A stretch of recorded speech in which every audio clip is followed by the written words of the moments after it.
All right, we're live, at least on the tube, right? We are live on the tube. MeTube? No, YouTube. I gotta open this up just so I can see if there's any comments. Wonderful. Mute that, otherwise we get some feedback loop. Good. This lady knows what she is doing, it seems like. You gotta this isn't my first rodeo, although it might seem like it. Okay. So here we are. I'm going to go live on Instagram right now. Okay, let's live it. It's not real unless it's on Instagram. You're doing simultaneous for the folks that are just browsing through. Okay, even our topic is there, so that's great.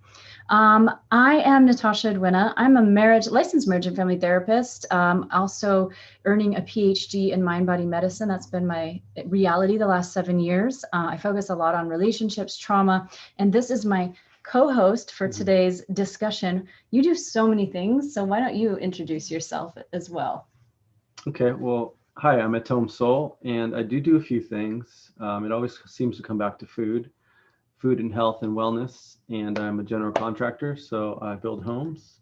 Yeah. That's kind of my day job while I listen to podcasts about cool stuff like what you're doing, and crypto, and building communities, and kind of a Burning Man circus, kind of a new world play. Yeah. Play is really important. Oh yeah. And I would say you're kind of, what I know about you, you're kind of like a jack of all trades sort of guy. Like I feel like any topic, I can bring up any topic and an in-depth answer to just about anything there. So I'm excited. This could go long. If it does, we're also going to be we're on YouTube. For those of you that have joined us on Instagram, we are on YouTube live. And if Instagram cuts us off, we'll just keep going here. Great. Because there's a lot of different things that we want to talk about. But I think, gosh, where to start now? Because we had a little pre-chat. We did have a pre-chat. And the thing is, I didn't edify myself in that I've been heavily embedded in my life with, we're just going to call it cannabis because that's more the appropriate word rather than marijuana. And, I was a grower. As a kid, I was hooked, and it was just sort of like love at first sight. And then I started to grow into more of a yogic lifestyle and a traveler of sort. And then so I started to see into it. And so that I think is why I really feel good about trauma and THC. And not that THC causes trauma, but for some it does.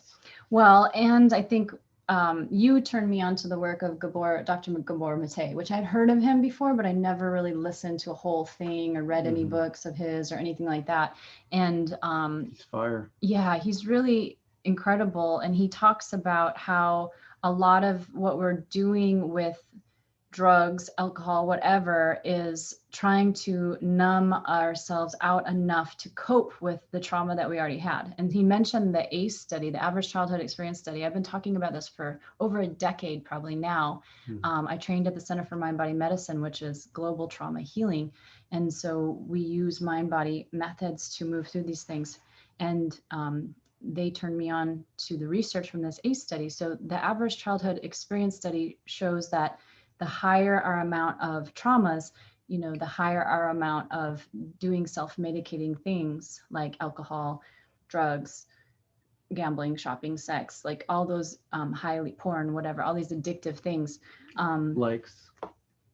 Likes, yeah, likes right here on Instagram. Dopamine hit. Thanks dopamine. For that. Oh yeah, all right. Kiyoshi, come through with the thumbs up. Thank you.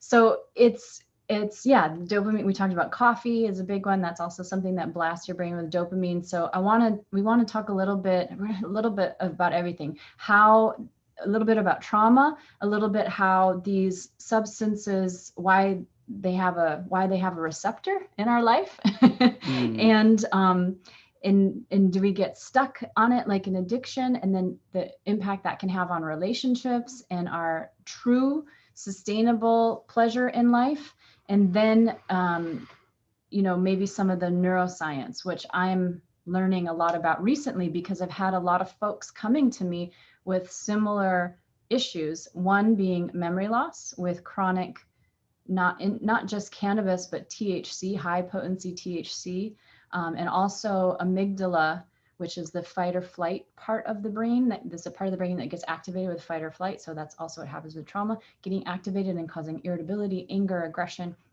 those sorts of things, paranoia even. So I'm seeing this in a few clients are talking about this. So I figured it was time to bring Atomm on and go deeper with this. He has a lot more knowledge than I do on THC, CBD, cannabis, all of the different components. And one thing that, well, let me just say this. With every advance of science or whatever else, there's high integrity and there's low integrity. We were just talking about some of the financial industry and some of the stuff that's happening now where the pandemic has been exploited for financial gain by a select few folks, which is, again, integrity, high integrity, low integrity things. But with marijuana, cannabis being legalized, now we have more control over the purity and potency if you're using it as a medication or if you're using it as a pharmaceutical, and you can have that purity and potency and know what's in it. I sell supplements, so I'm with a pharmaceutical grade brand because we know what's in it. It's tested to know what's in it. That's really important if you're using something as a medicine. I would not recommend anybody go pick up anything from Rite Aid or any of those places. It's got a bunch of junk in there, and you have to it's the honor policy as far as what's on that label. And also with it being legalized, now they're approved to do more research. So we get to actually see the research. And I don't want to say that the research is the gold standard of like ultimate truth, because it's not. And I'm saying that as a PhD researcher, but it does give us another layer of things to look at. So I do look at research studies. I look at personal testimonials and lived experience.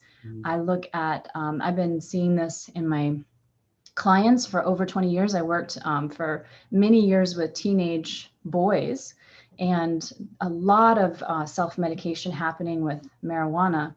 And I taught them meditation instead, and they needed less and less marijuana because they learned how to feel high, is that they thought was high was actually just feeling normal and not impacted by the high amounts of trauma that they were having. But I would also see things like in a young adult that I was working with, she was 22 or 21 at the time, maybe even younger. I was very young. I was still in my internship. I wasn't even a full-fledged therapist yet. She had a psychotic break with smoking. She smoked a lot of weed. She told me she levitated up. She was in the passenger seat of the car. She kind of like levitated up. She felt like she was controlling the whole universe, and she felt like she was God. She had a big full body orgasm. And then she was kind of like in that state for a long time. And when she came back down, she was freaked out. Sound like she got a little too high. She got very high. She was way up there. Yeah. So, I mean, some people might enjoy that, but she was really scared, and I didn't have anything to tell her. Let's get into, I feel like there's so much to unpack. Let's get into the physiology a little bit. So you kind of pointed me when you said cannabis, because to me, that's the word for the plant. And the story goes, it's a kind of an interesting one, and whether it's true or not, we could be said about a lot of stories. So the Dogon tribe of Africa, they said that they were close to what they known as the 2-star dog, which would have been Sirius B planet. So they knew that as the dog planet, and they were the people that communicated with. They thought these were their creator gods. Okay. And so they said that the gods came and gave them this plant.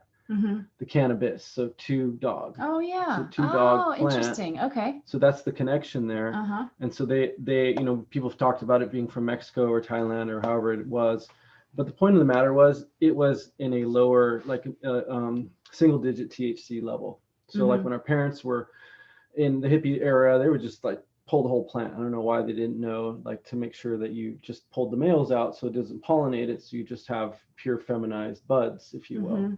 He's a gardener too, by the way. I don't, if you speak garden, then you understand what he's saying. If I speak Gardenese, just give me a kick. Yeah. So basically, what people have seen as cannabis is this potentized version, which is they've pulled the males out for the last, 40 years. And then they've also stimulated it to have more oil content. So just like you would if you had tomatoes, if you give it fertilizer, ideally organic, or something like seaweed, or just basically you feed it well and you take care of it, it's going to give you more juicier, tastier, darker, bigger tomatoes. So the same thing what started to happen with the cannabis movement, because basically the interesting part is that we have endocannabinoid receptor sites in our body, CB1 and CB2. So CBD will attach to one, I forget which one, and then THC will attach to the other. Well, we've known CBD more recently as being something that's non-psychoactive, helps reduce inflammation, is an antioxidant, and this is something that also seizures, right? Seizures, correct. And also THC has been shown to do that too. But I wanted to backtrack one statement, is that you said it was legal, but it's not legal. It's not federally legal. That's true. It's not considered, still Schedule 1. So it's still considered not useful for medicine whatsoever. And if you look at the history, it's a longer story, but basically they demonized it because back in the day that there was a pharmaceutical agenda based on the Rockefeller Foundation, and basically they started to influence medicine starting in 1903, and they started to influence the prestigious medical schools with their new pharmacopoeia that was symptom-based, and it was coming from petrochemical-based compounds. So it's all new chemistry. It was hard to replicate by the people. It's not like a farmer could do it. And then there was their new strategy on how they do medicine. We can have a whole episode on that. Right. Yeah, I learned about this a bit in my energy medicine course too, in my PhD. So I'm with you. So by 1920, a lot of the naturopaths were actually bodybuilders. They called them physical culturists, and they engaged in the art of physical culture. And they were into, from the farm, whether you're talking about colostrum from the animal, or, basically organ meats, and basically, being at one with what was available, which generally what's most available is the most best for us. And I want to put that on its own shelf with cannabis, because in the 90s, they started to experiment and do what they called backyard GMOing. So it's basically like doing a solution and being able to make the DNA malleable to be able to attach other molecule, any other outcome or molecule. And that's where THC started to jump into the teens. So now we're starting to deal with like something that's been genetically altered. We don't know exactly the results. So maybe not as calm, maybe more high, and maybe more of a come down, maybe more mood swing. Maybe for somebody that's very sensitive and already has a lot of energy in their head, those people, like when they have a little bit, they could go into anxiety, or think that everybody's looking at them, or things are getting kind of weird, or my breath's beating off. So you have heard of people doing it, say, oh, I tried it once and it just wasn't for me. Well, in traditional Chinese medicine, the base element is your kidney yin. So like your feminine essence that's the hardest to replenish. So when we stay up late, when we have tamasic or adulterated foods, or we have coffee or cigarettes or any kind of like thing, cannabis, it's going to pull that energy out of us. But with cannabis in particular, it pulls it through our meridians and goes to our head into what they call the governing vessel. So they literally say you are getting high. So it's like set and setting, and basically use is the good being used outweigh the harmful damage. Yeah. When we're in a chronic state, how do we determine that? Meaning like it's a daily deal. You're in the cycle. You're on the hamster wheel. You're in that spinner, that tumbler, and it's hard to come out. And I know that very well.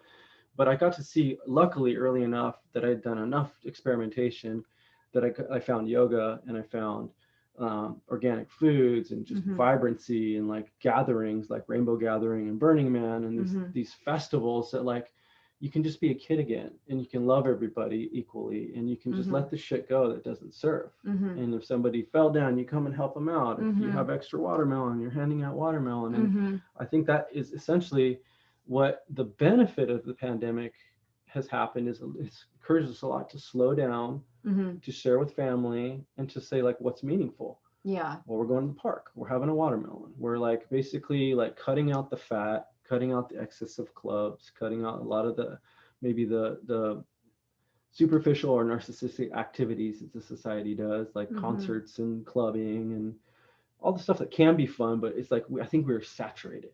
You know, so again, I just wanted to bring that all the way around to cannabis being like Gabor Mate was saying, or Mate, I don't know how you say it. Who knows? Okay. I say Mate, but potato, you're potato. the one that's, is your dad from Argentina? Is it Argentina? My dad's from Colombia, and so he messes a lot of the words up. Oh, so I kind of transfers over once in a while. You probably speak better Spanish than I do. I don't know about that. Well, that's for another episode. Yeah, we'll try that one in Spanish. We'll take a vote next time who speaks Spanish better. I am bilingual, by the way. I don't know if you knew that. Oh, great. Yeah. don't test me right now, though. Yeah, I'm just trying to keep straight with my storyline with this cannabinoid system here we got. Well, okay, so let's talk a little bit about that too, because we did address this a bit in our pre-chat, and I'm just going to talk to you through the screen because otherwise I'm going to end up with like neck problems. Yeah, I don't want the neck problem. I'm going to look at you. Just look at me. Okay, cool. And then we can look at the people too. I talk a lot about Dr. Candace Pert. And so some of you that are watching that are already into the mind-body medicine or mind-body connection, she was a pharmacologist in the 1980s who was in graduate school, and she discovered endorphins, and she discovered the opioid receptors right on the cells. And so the cells have a outer layer that have receptors, and they're like little places looking for a key. And when the key fits in, it tells the cell how to behave and how to feel. And so what she realized is that we have these molecules of emotion, which is endorphins, natural joy, that is the key. And when it goes into the cell, which is, we call it an opioid receptor, because opioid is like that natural endorphin, and it turns it on, and you don't feel pain because you're feeling joy. But if you're feeling natural joy, you don't need the opioid, really.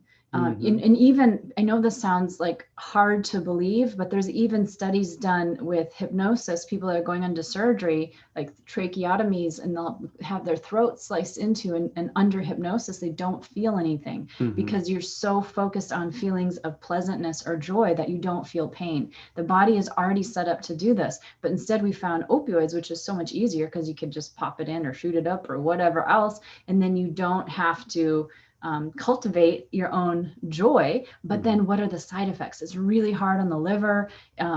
People are having these crazy, this opioid crisis right now. And so we have to look at, even when there's like a receptor system, what is that receptor there for? I think there's and I don't know much about the cannabinoid. It's similar. But I know it was discovered like 15 years ago. And I think it was discovered it was by an Israeli doctor. And I believe it was like many years ago. It was like 1977. Oh, the year I was born. Yeah, it's been a while. Okay. I mean, no, not really. Thanks. Thank you. No, it's been a while for that amount of research comparatively to 10 years ago. I think he's the same age as me, so yeah. So it's whatever. I'm older. Yeah. You're older by like six months. Yeah. Yeah. So to not interrupt you, to parallel what you're saying, so you have an endocannabinoid receptor site in the body. Feel-good receptor site, if you will. You have it with the opioid receptor site. So what happens when we're feeling, so let's reverse engineer that. If we're in the state of the zone, so we're, trampolining or catching aerials, or we're just such in joy, we're playing, we're in this state where it's essentially timeless. They call it the zone, or the 0 point. Those cannabinoid sites are going to be turned on. And there is a receptor in there. It doesn't have to be an exogenous and external source. That's one thing that we are finding. And like you're saying, through hypnosis, it's stimulating that state. Yeah. And with endocrinology, is it the physical substance that's creating the emotion? Well, a lot of times it's the emotion that's creating the physical substance. And they go back and forth and they go hand in hand. Well, for sure. And that's why I wanted to bring this up, because I feel like there's a lot of stoners out there. They're like, we're supposed to have weed. We were built for weed because there's an endocannabinoid system. It's just like saying we were built for opium. It's just not. I used to say that when I was addicted. I was like, I mean, you have to look into the whole like mind-body process of this. And I know with Candace Pert, when she discovered this, they thought she was crazy, especially because she's a woman in science, right? It's like, they're like, oh, blasphemous. And then her supervisor even told her, don't do that research. It's nonsense research. she ended up finding that discovery. He took credit for her work, and he ended up winning the Albert Lasker Award for Science, which is often the precursor to the Nobel Peace Prize. Now, dear Candace, like she passed away a few years back, very sad, but she also married a pharmacologist, and together they were working on HIV drugs that used the smallest amount of pharmaceutical, but worked with the body, kind of like personalized nutrition to release homeopathy. Yeah, kind of to release that, but it was more than that.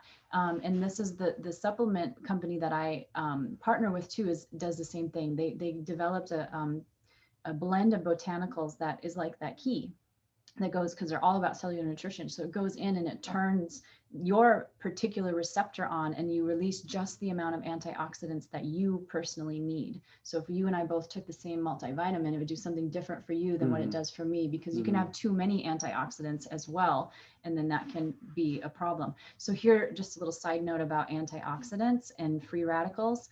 It's kind of like free radicals you probably know a lot about free radicals because of the work that you do, like toxins in the environment and stress, emotional stress, these Wi-Fi devices, when they're in disharmonious frequencies, create free radicals. And then it's just like people at a club. It's like when you go to the club and there's too many guys hanging around and hardly any women, those are like your free radicals, the guys. Like they like, call that too many dicks on the dance floor. Too many dicks on the dance floor. Okay, so you don't want too many dicks on the dance floor in your body either. They're looking to pair up, right? And so you have these free radicals, and when an antioxidant comes, it's like a really hot girl that comes into the club, and they're like, "Woo, okay, I got somebody to dance with."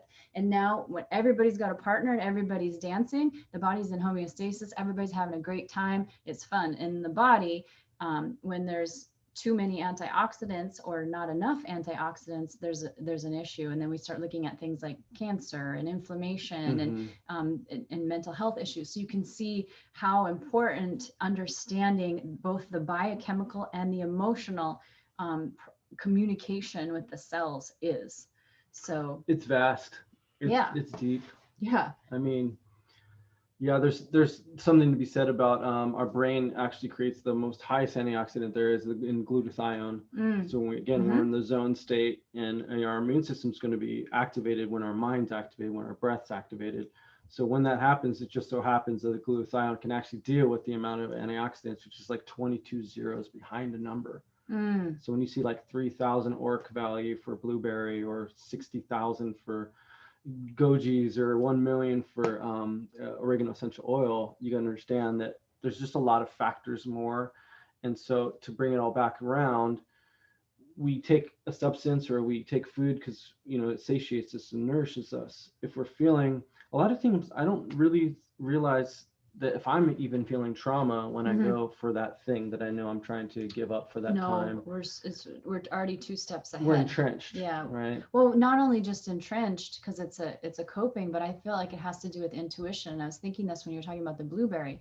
Sometimes, like tonight, I offered you some blueberries. I should have had some. I didn't have any because I didn't want the blueberries. My body wanted the kiwi and the mango, but it was loving the kiwi. And so it's just following your intuition because your body knows probably what thing that you need. But here's also where intuition comes in. If you have unhealed trauma, you know that you need to calm down. You can tell that you have this low level fight or flight. You don't know this consciously, but you feel this on some level. And so what do? We intuitively reach for things that will make us feel better in the short run, because we're not thinking like, oh, I need to do this is happening, so I need to do this. We're not in that planning stage. We're in the intuitive phase. Or even like the medulla oblongata, like the kind of survival state a little bit, right? Yeah, for sure. And so this is why by the way, just with anything, and I'm a sexuality researcher too, I'm so against any shame. Like I'm a no shame person. I think it's the worst, like toxic motivator for anything. And I'm not here to shame anybody that's ever had an addiction.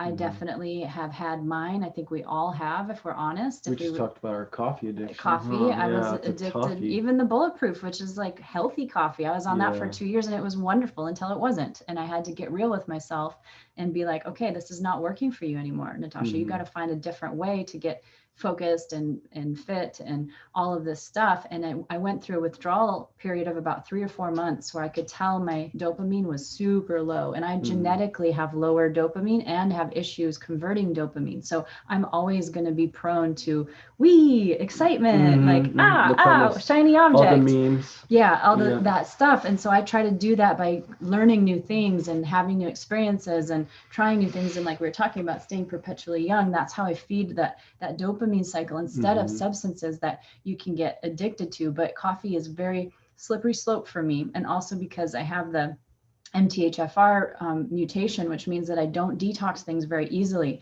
So when I go into a room where there's a chemical or there's somebody's wearing like really strong perfume or whatever, it knocks me out because it's like I can't detox that stuff as fast as a normal person. It takes me about twice as long. So I'm like the canary in the coal mine. That's partly how I got into this stuff. I think a lot of us too that are in addiction, or let me just speak for my own addiction, which it's kind of gone in and out with cannabis. I'll quit for 5 years, quit for 2. I've grown for like 10 years and as far as farms and been in that culture. And I see there's a youth to the elders that still do it, like a playfulness, but then in chronic use, it does tend to gunk up the mind a bit. It can be, there's cleanses and there's substances like calamus and, different ways, essential oils and pranayama and like a lifestyle set to where, after 90 days, a lot of that gunk can be cleared out of the brain. So it's not, I don't believe it's as permanent as they say, at least for my own sake. Yeah. But the problem is then people think, oh, look, it makes me feel this way. And then so it's like half mass. It's like I feel a certain way, but then there's other stuff that falls off. And I think for those times when I'm like not in that space, and it's like if something happens and I forgot my keys, that was me. Yeah. I don't need to be like, I bet if I didn't smoke every day and ha ha ha and laugh it off. And it's like, well, this is something that starts to change our physiology. So like Gabor Mate was talking about is that at what point does it become an addiction and not addiction? At what point is it medicine, and how often is it self-medicated? Yeah.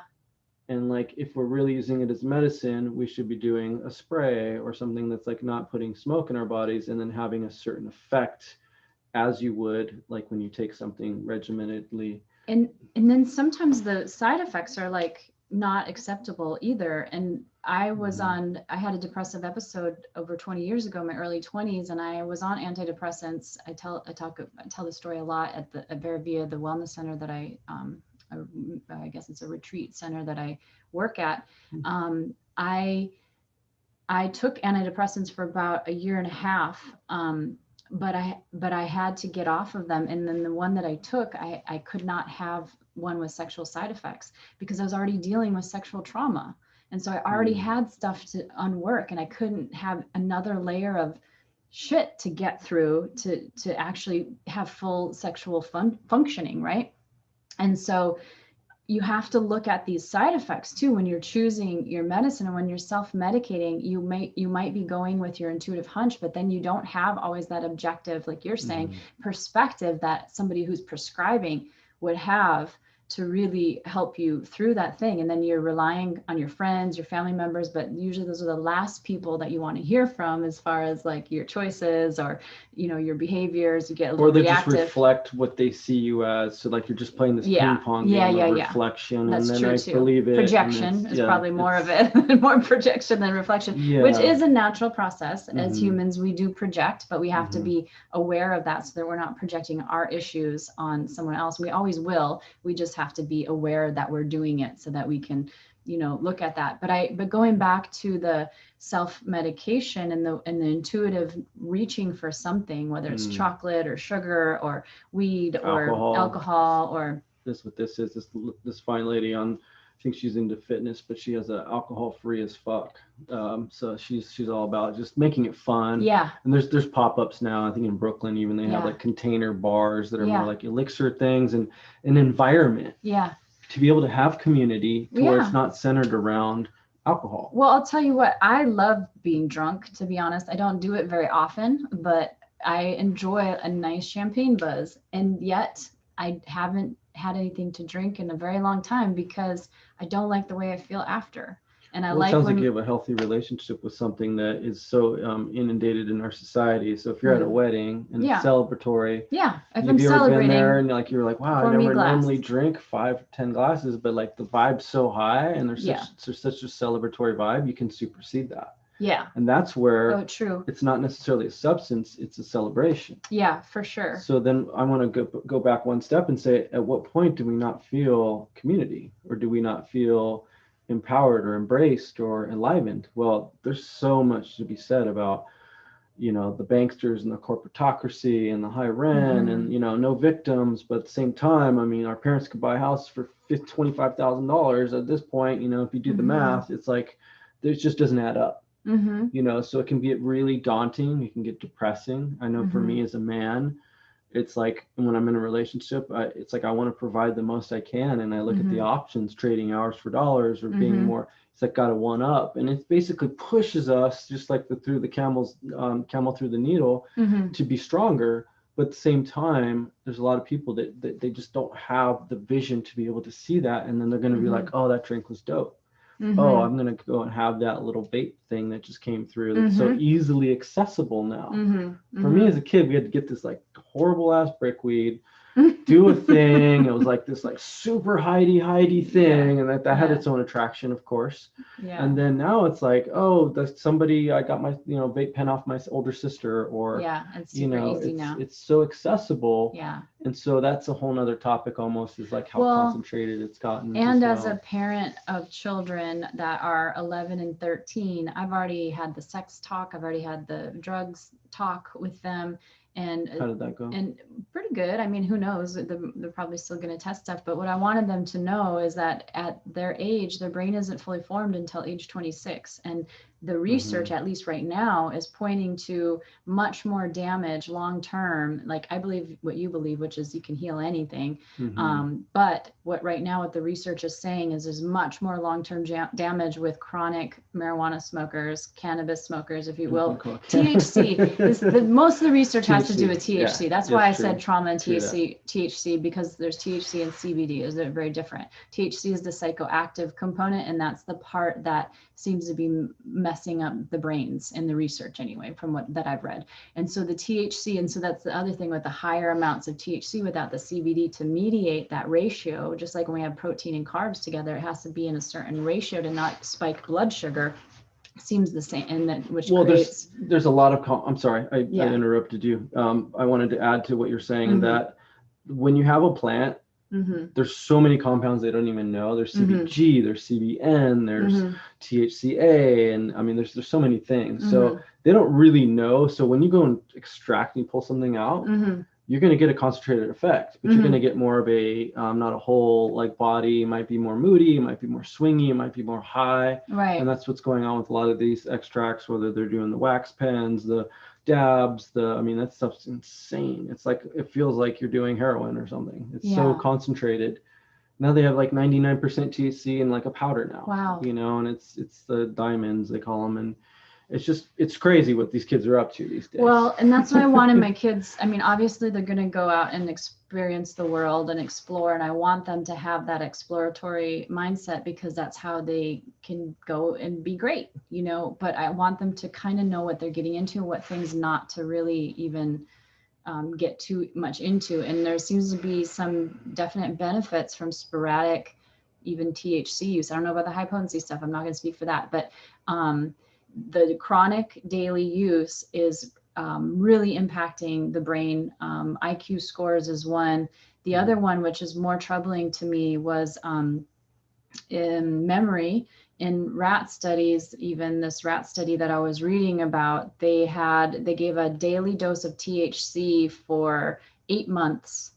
And they noticed that after that, the rats that had the THC showed cognitive decline and memory loss equal to somebody twice their age, or a rat twice their age. So again, like it's not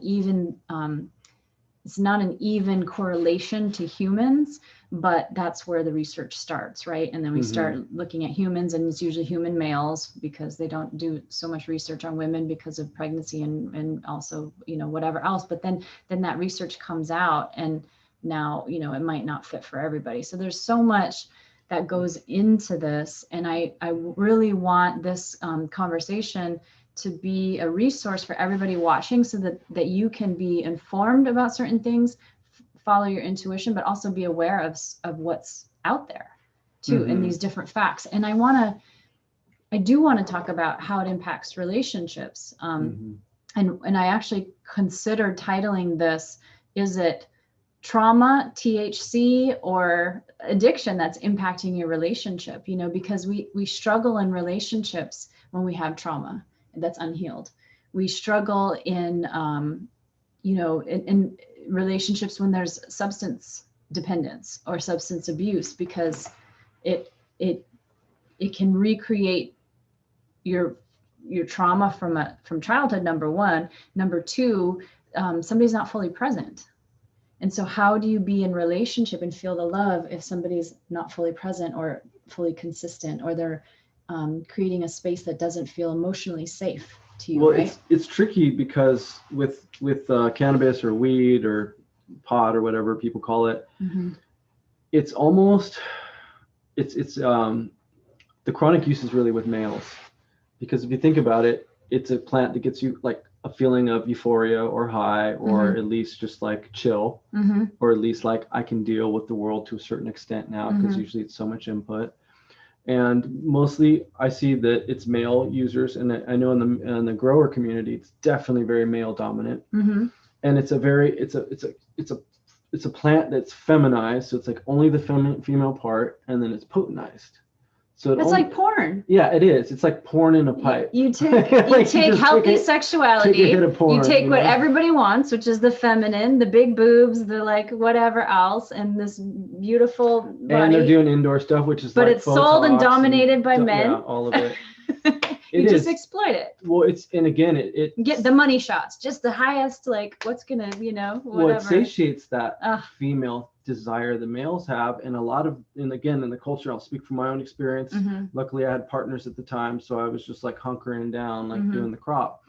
But there's a lot of guys, and they smoked out, and they essentially get satiated to their desire to try to get the female through a female inducing euphoric substance.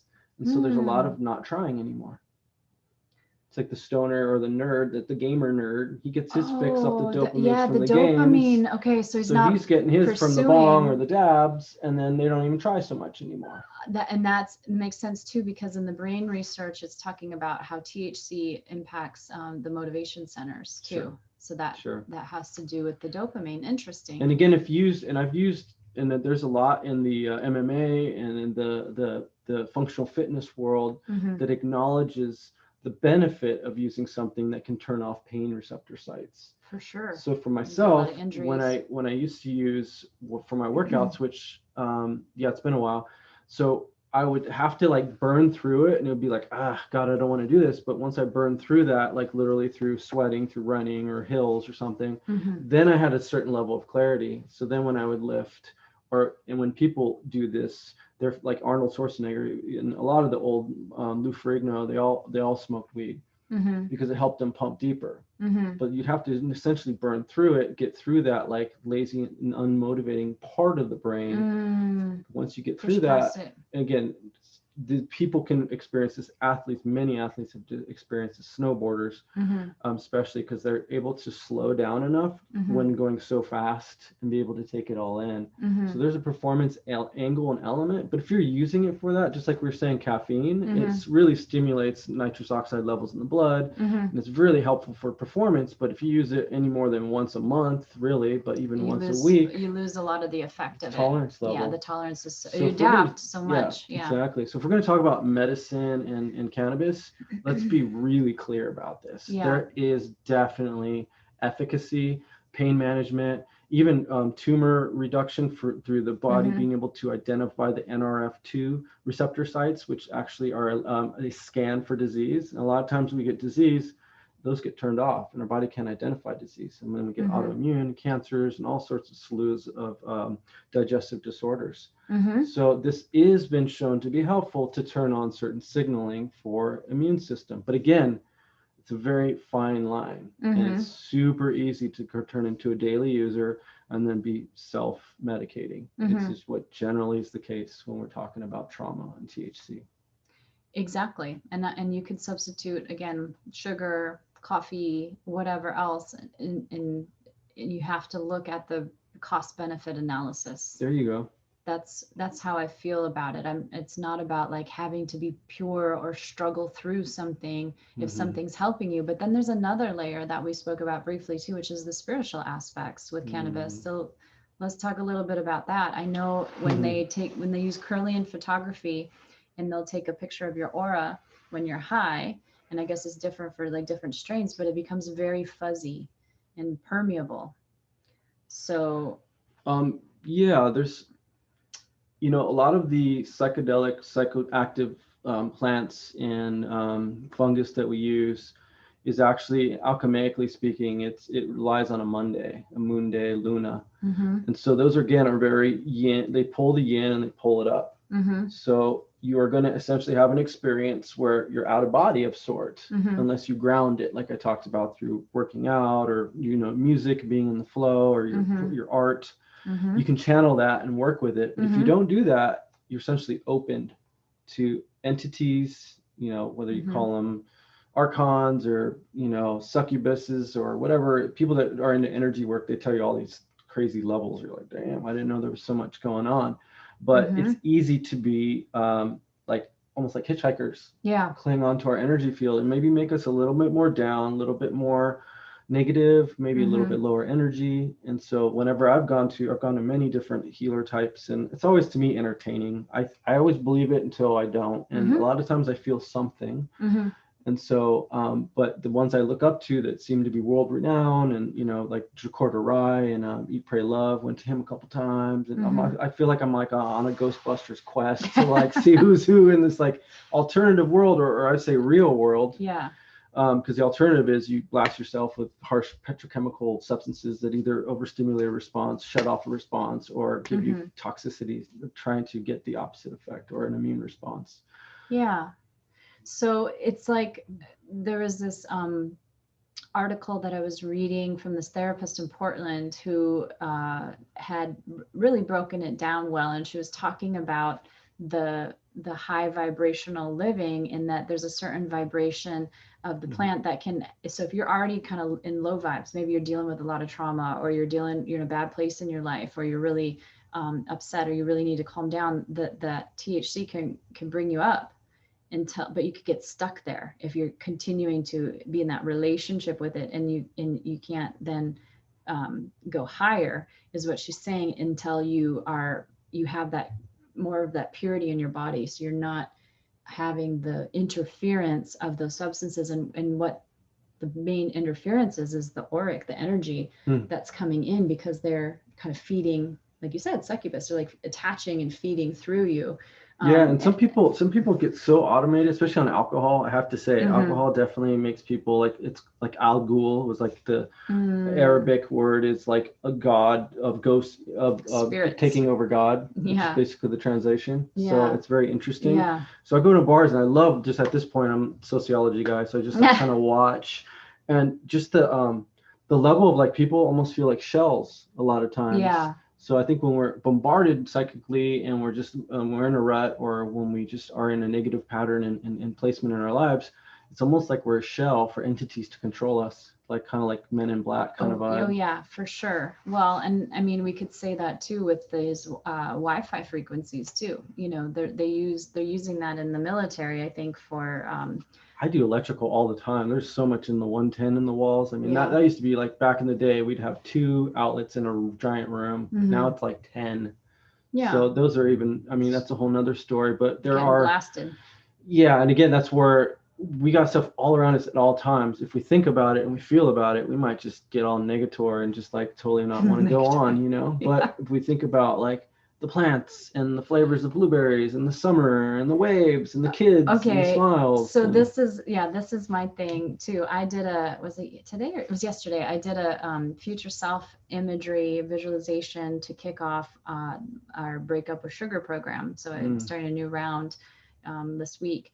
And I led a bunch of folks through it that were just starting this journey to purify and break their sugar addiction, right? And the visualization had to do with the cloud and lifting you up. And a few of the people said, oh, I loved being on the cloud. It was just so nice to be up and away from all of it. And it's like, yeah, that is a great feeling to take a vacation. But if we're taking a vacation from life, why are we here?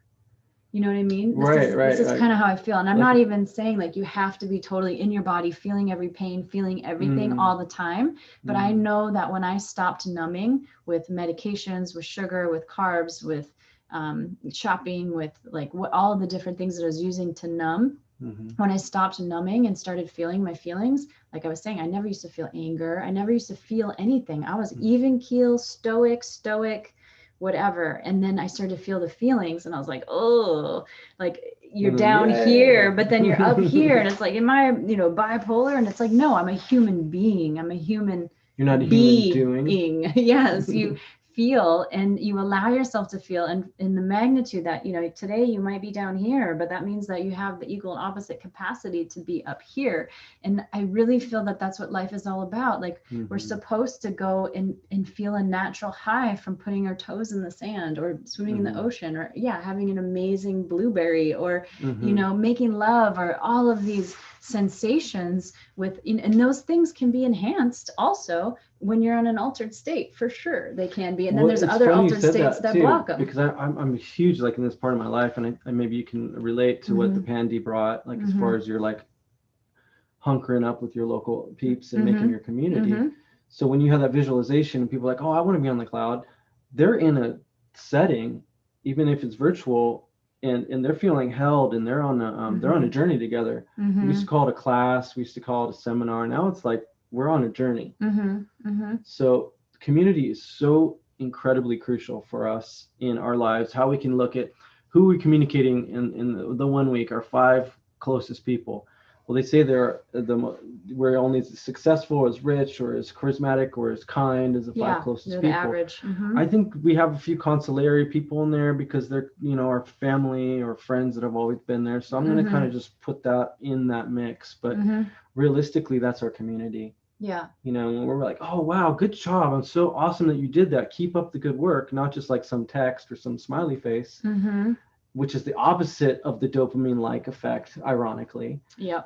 Then we can start to go, wow, like I haven't even thought about grabbing that drink or that joint or that like donut place. It's actually turned me off a little bit. My gut just twisted a little bit. Right. Because now I'm able to feel it because I feel you're loved not numbed out. You're in my life, in my community, and I can feel deeper now. Yeah, for sure. And that is absolutely what happens when I get together with our tribe. You're part of my tribe too. Oh, thanks. It's like really embraced in the tribe. It's true. Cool. So it's like this high vibrational energy that's created just by being with somebody, like with many somebodies who are good communicators. They are self-aware. They are into living an expansive life or a healthy life. And you're around, you get, if you have 2 of you, that's fantastic. If you have 3 or 4 or 5 or 6 or 7, it's expansive. It can be really amazing.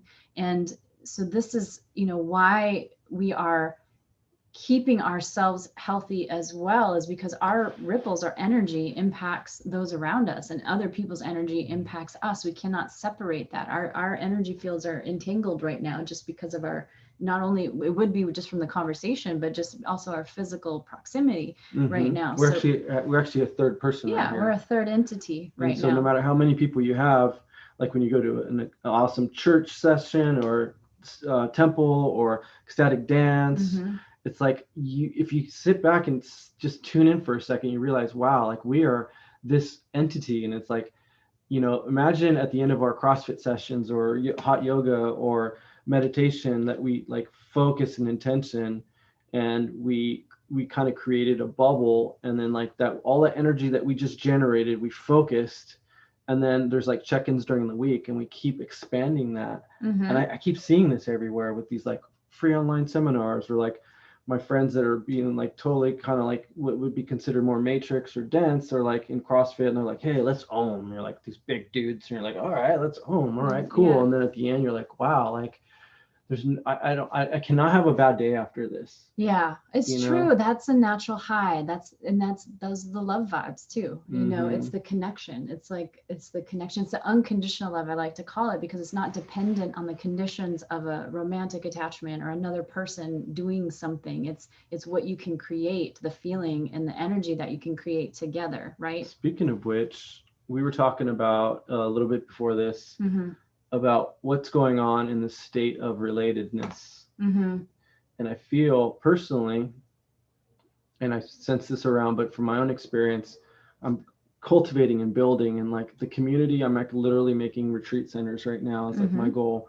physical, like actual dwellings, to be able to have these discussions, have these tantric weekends, or plant medicine, or hot yoga, or basically like functional fitness, and doing something that we all come together to better ourselves. And then it's an incredible retreat type experience, and a lot of people are experiencing retreats, so it's nothing new I'm inventing.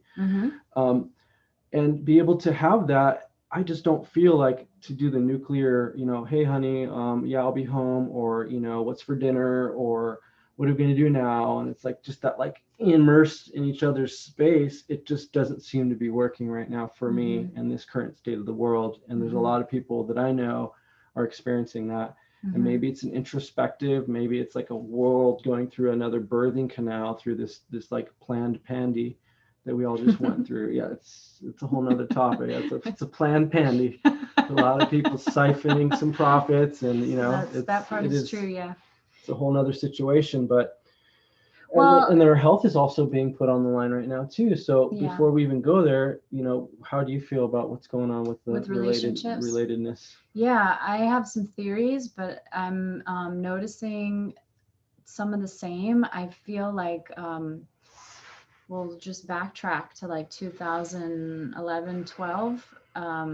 I noticed there's a lot of divorces happening. 11, 12, 13. There's just like a massive wave of divorces, and people were no longer willing to buy into that old story of husband and wife, and you do this and I do this, and then we have the things, and then we're all happy. So I feel like there's been a lot of reshifting, and so people kind of maybe got rid of that, and then they either tried to find a more aligned partner, or maybe they stayed single. But I think what's happening is on multiple levels, things are shifting. For one thing, the divine feminine is rising on the planet, and it's starting to rebalance now.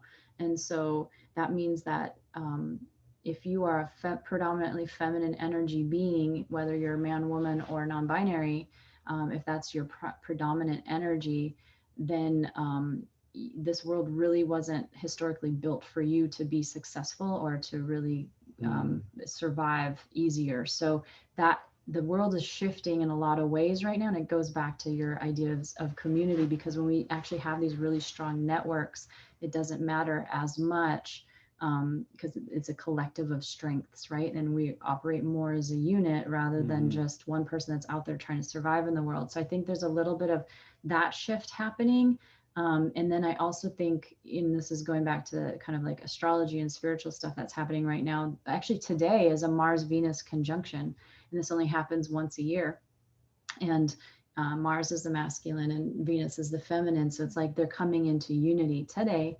But we've had a period of separation. And you need that separation, even in reflective. But even in a marriage or a relationship. This is relationship science. You need two strong whole individuals. You need to be individuated. You need to have your own hustle. You need to have your own thing, your own passions, your own thoughts, your own beliefs that are separate from your partner, because that creates not only health in the relationship, but passion.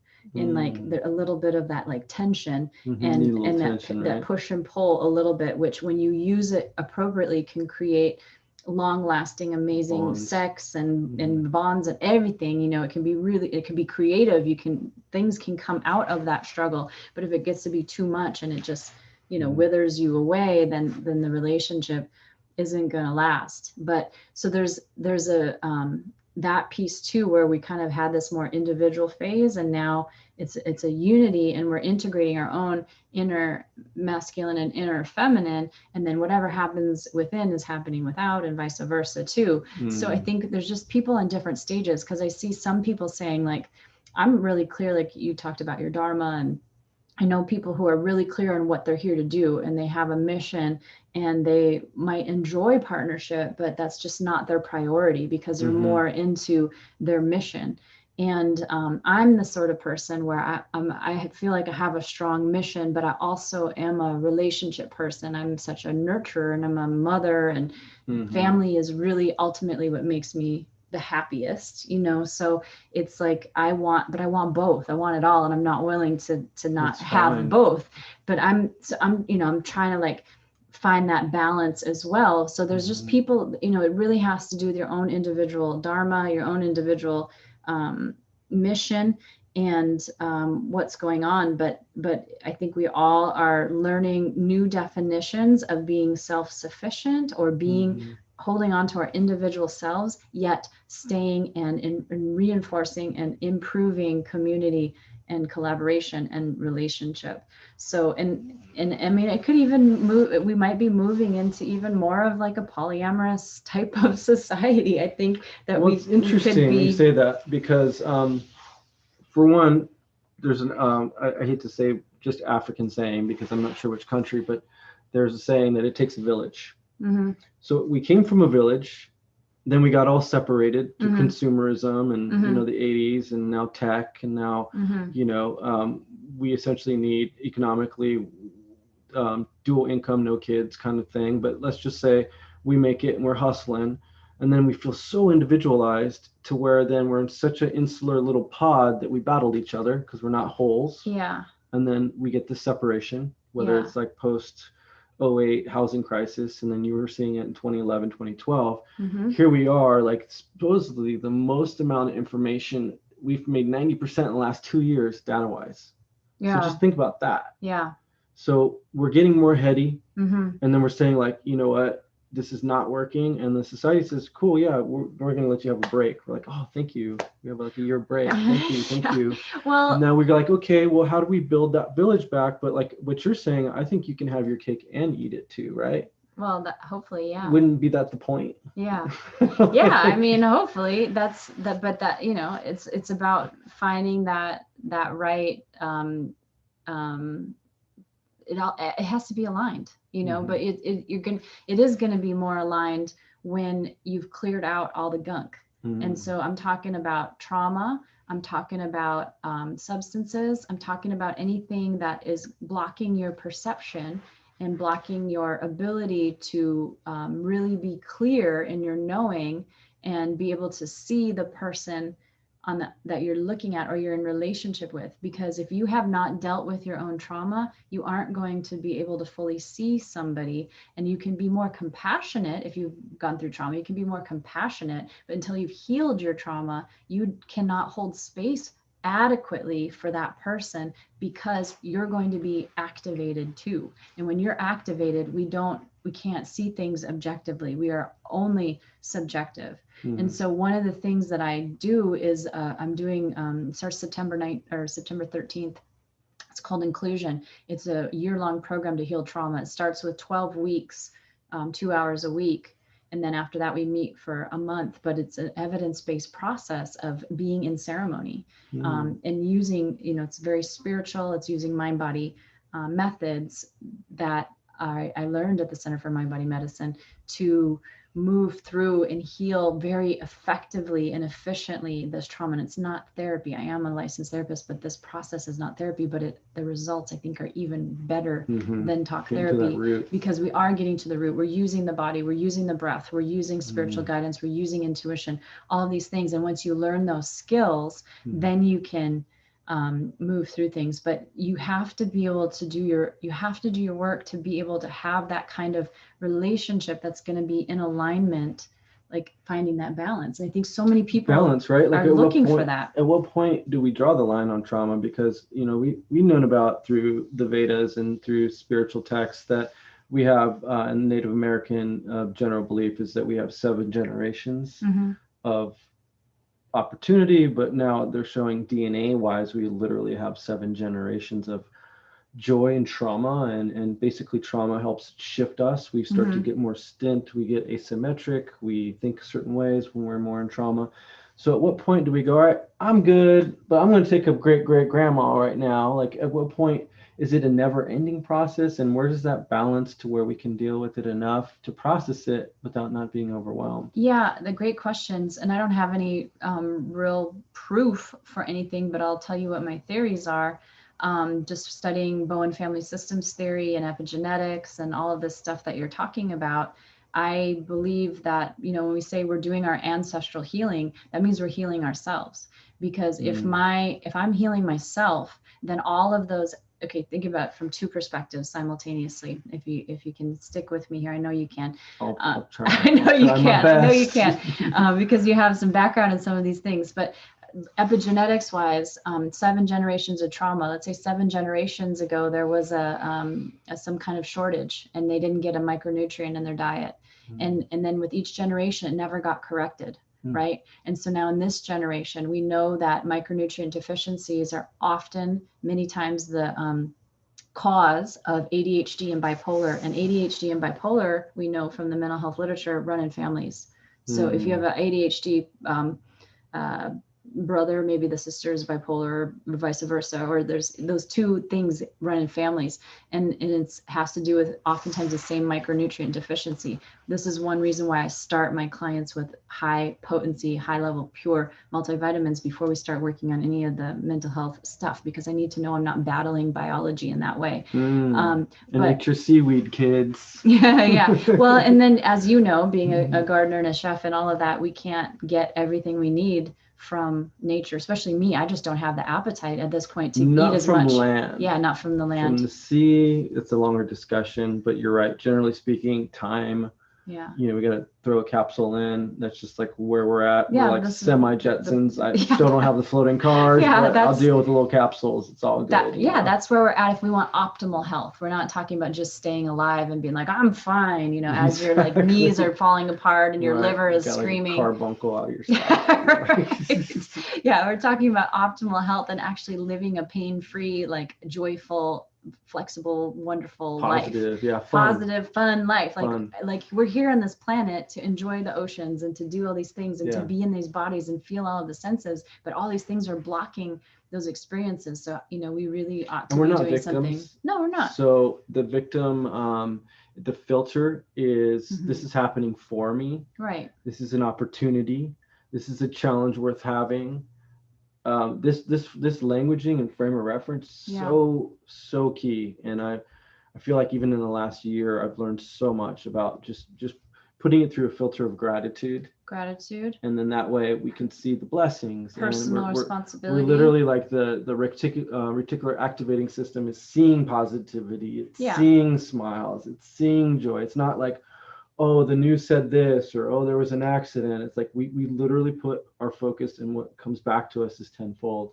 100%. And I can back that up with the science too. In my PhD, that's really so much of what it's about, is that subconscious mind. And I'm a hypnotherapist too. So that's the biological, though, from the 7 generations, is it could be a genetic thing. Just handle that first. Yeah. So now we know that with proper nutrition, optimal levels, you can turn off those genetic markers.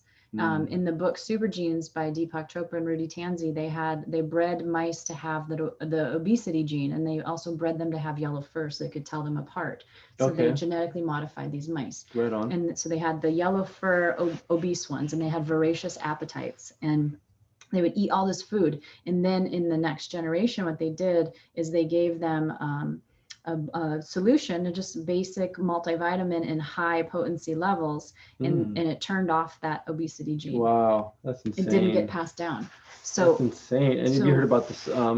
I'm sorry. I think it's the same thing with trauma, because that is a type of trauma. A micronutrient deficiency is a type of biological trauma.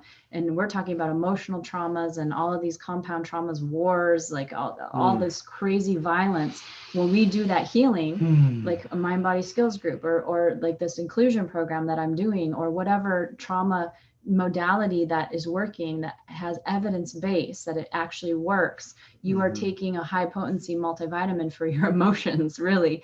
And you are doing that healing work. And now it doesn't pass down. It doesn't go to the next generation because you addressed it in this lifetime. And that's the power that you have. And that's why you're so powerful. But it also goes upward, because what we know about energy and quantum physics, there's no future, there's no past, there's just this moment, right? And so when we shift, it's kind of like the movie Back to the Future. When we do our trauma healing and now we shift that energy, the past heals. The ancestors heal. We got to have that like 1.21 gigawatts as well, and then we're good. Just a little supplementation. I was so pissed when they didn't make hoverboards. I was convinced. I saw that movie when I was 8. I thought for sure we would have hoverboards by now. The self-lacing shoes in like 2015, which is and self-driving cars now. They're not flying though. Oh yeah, I know. That's a bummer. Yeah. Anyways. Well, I'm working through that trauma. Right so we're working through that trauma, but it also works this way in your emotions, because you can if you remember something differently. For instance, I know we talked a bit about stories, and I tell stories a lot, and I have my stories. And I just found a paper I wrote in grad school when I was in my master's program in my early 20s, and the story was different in that paper. And I was like, holy hell, when did the story change? Like somehow I remembered it differently, but I'm more believed myself in the paper because it was fresher. That really is like full circle aha we were talking about before when we started recording is for about a decade I was a personal trainer. In fact, I got Josh on here. He was like one of my most awesome clients. He was just like, tell him to do anything, he did it. He was awesome. And him and his friend, they really rocked it. But my point to all that was that I had a point.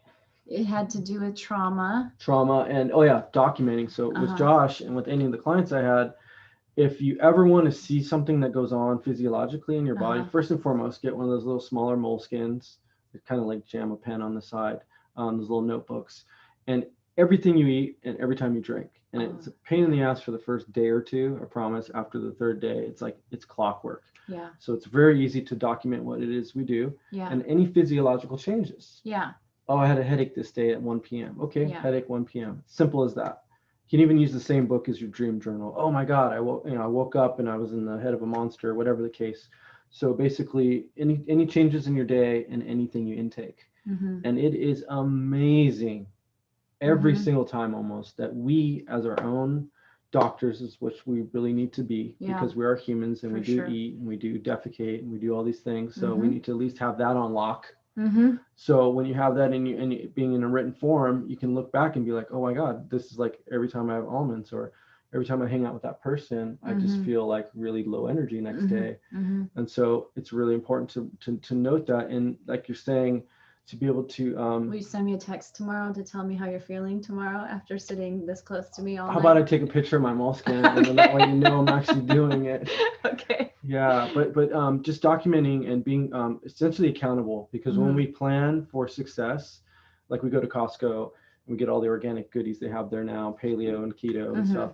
And then on Sunday we're like, make that big old pot of, cauliflower rice, or we're doing whatever we do. We get the, no excuses. We got the Pyrex containers. There's 8 of them. And then we put them in there, and then they're in the fridge. And then throughout the week, we go to bed and our gym bag's packed. Yeah. We got enough underwear in there and soap and towel and, flip flops, so that we're prepared. We're literally preparing for success. Because otherwise it's a story. Yeah. Not the fun kind either. No, stories can heal because we can create the story we want to have and step into it, but stories can hold us back too, because we can think that we're a character in that story. And I actually just thought about this with Lizzo today. I saw a little clip on Instagram of Lizzo on The Daily Show with Trevor Noah, and she said, I am not an advocate for body positivity. I just love me and I love my body, and that's always been my message. So I'm here, to be me.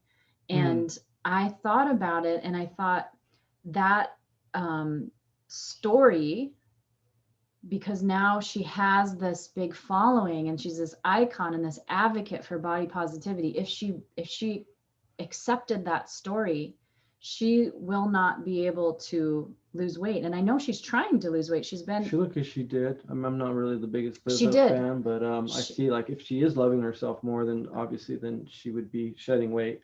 But there's Well, always she's working out with a trainer, so she was public about that. She said, I'm trying to get this body right because of COVID. And you cannot ignore the obesity statistics. Body positivity or not, if you love your body in whatever form, that is amazing. And then, like you're saying with this data, the reality is that, what is it, 96% of the COVID deaths were in obese people. Well, it's people that normally would have had some sort of issues, whether it was through flu or lifestyle. And all of a sudden, they're just getting a light shine on them and saying, look at you, man. So then, it's hard not to care or to feel in fear to actually care. But like what Tony Robbins says, a lot of people will actually act once it's, pain as the motivator rather than inspiration. As we get more smarter and put together some healthy tools for ourselves, because we got this like, it's an ego, but I almost feel like it is a cartoon character at times.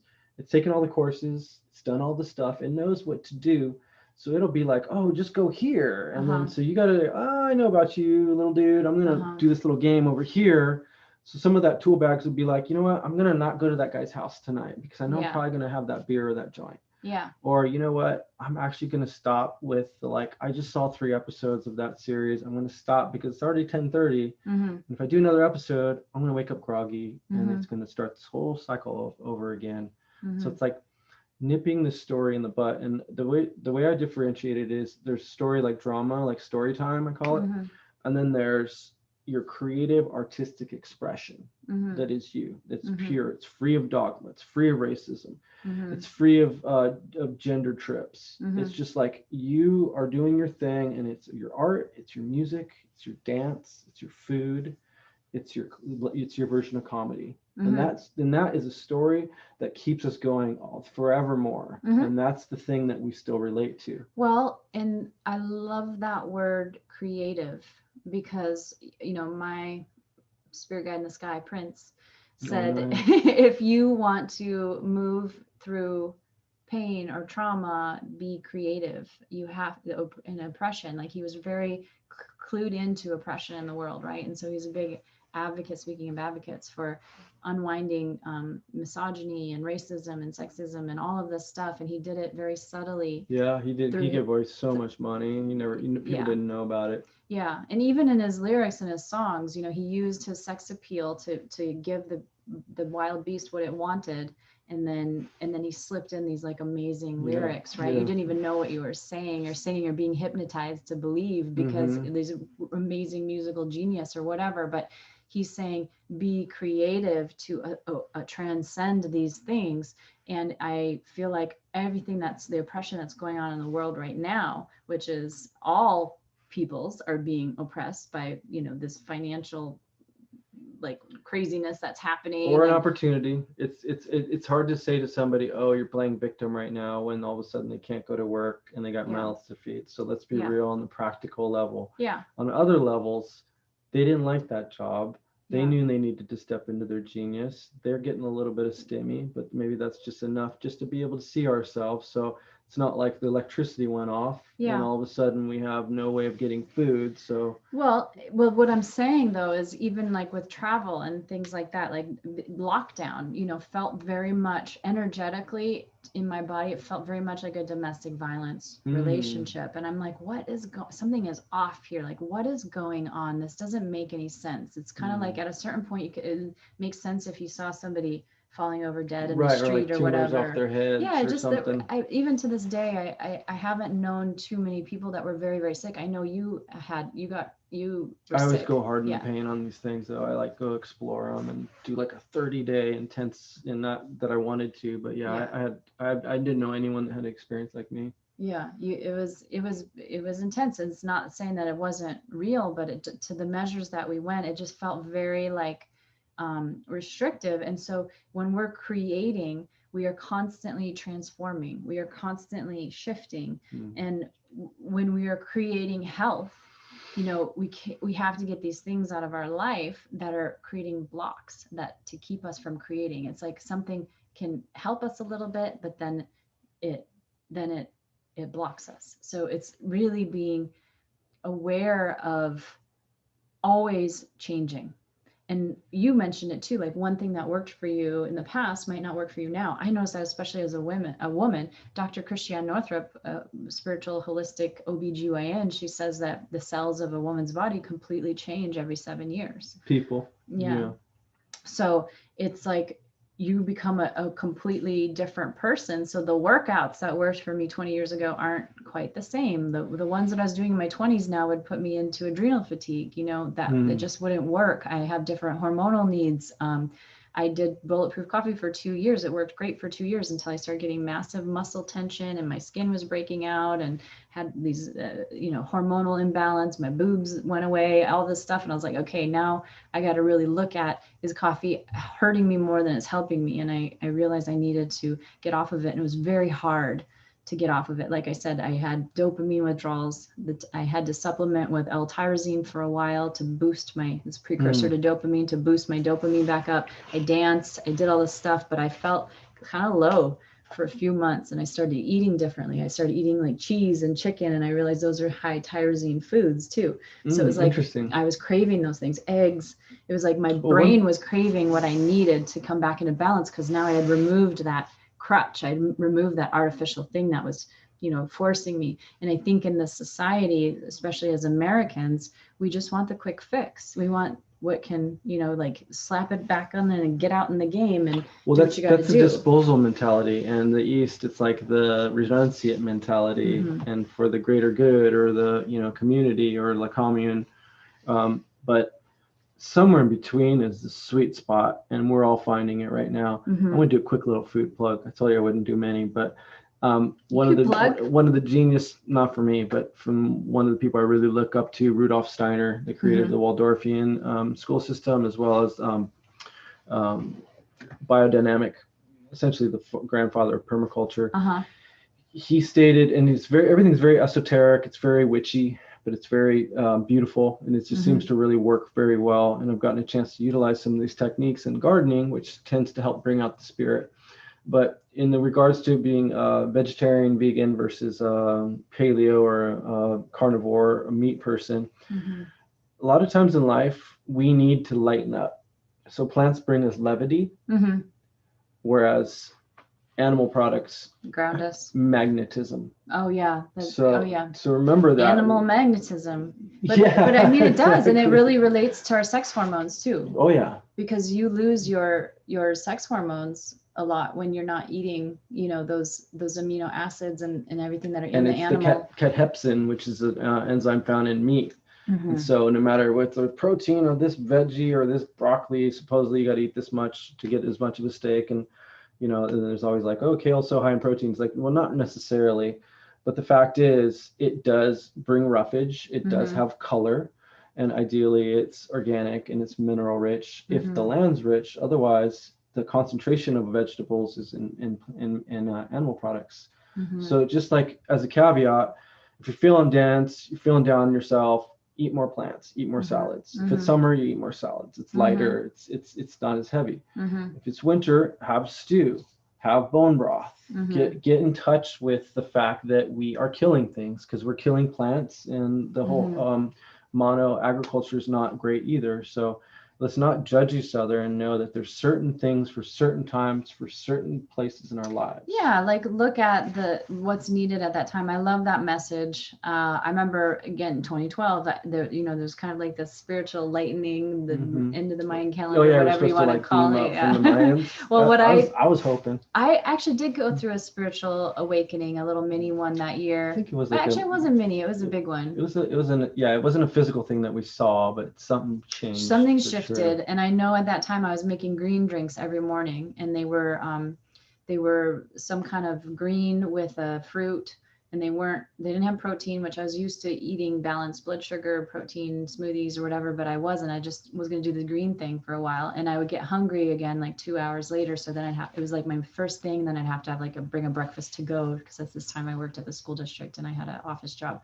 But I did notice that I started to feel spiritually lighter. And so it was that with the meditation, and I kind of went into this like really spiritual, fun place for a while. But then at a certain point, I had to come back down to earth. And then I did a couple years after that. So it's 2012, 2014, I had a Kundalini awakening, which was very disruptive. And then I was really blasted out into the other. And you didn't take no drugs? No, it was. That's great. It was past. So you got all the high without all the harm. Trauma's such a high. It was divorce trauma. Right. It was trauma, divorce trauma combined with a past life regression. So it was some spiritual stuff too. So it was just, and then I kind of like, got back in touch with me. And then I was off in the stratospheres for a couple of years. So it was actually the bulletproof coffee that grounded me, believe it or not. With the ketogenic and the high protein. It's the ghee. It's the ghee. And in fact, the fact that it's not denatured fat, it helps carry the, what's the compound in coffee? The chlorogenic acid. It carries that. Because if you roast it, it only lasts 30 minutes. And basically, coffee is good essentially to focus this way, mundane task work. If it's multitasking, that's what I need help with. If it's multitasking, it numbs the brain, and you can see it on EEG. So in the Matrix, I got to get up, get in my car, go to traffic, get in an office space. That's what it's geared for. Yeah.